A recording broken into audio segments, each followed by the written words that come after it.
yonente yàlla Musa alayhi salaam dafa mësoon a wax yàlla dama bëgg nga wan ma ki may toogandool ca àjjana.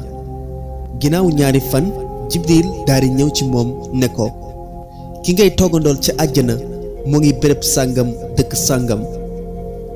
ginnaaw bi mu ko xibaaree fi mu dëkk Musa dafa dem ngir xool ko.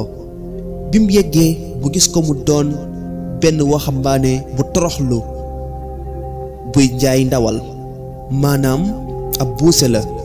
Musa toog di ko xool di ko saytu ci bis bi yépp, waaye gisul dara ci moom lu doy waar.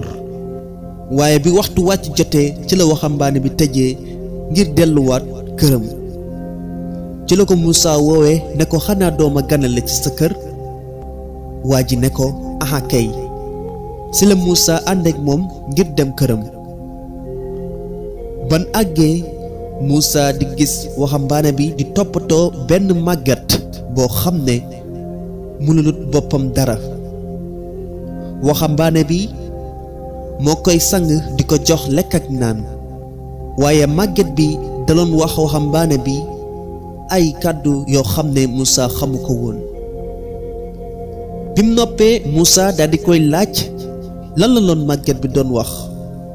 waxambaane bi ne ko kii de sama yaay la, man rekk la am ci doom ju koy toppatoo. sànq dama loon ñaanal naan ma doom yal na la yàlla jéggal te def la nga doon kiy toogandoog Musa ci àjjana. Musa ci la ko waxee bégal bis ni ki tey man maay Musa ki ngay toogandool ci àjjana. kon mbokk yi, ñaanuk waajur lu am solo la. ngal la yow del sonn ci teral say waajur ngir am seen ngërëm ak seral seen xol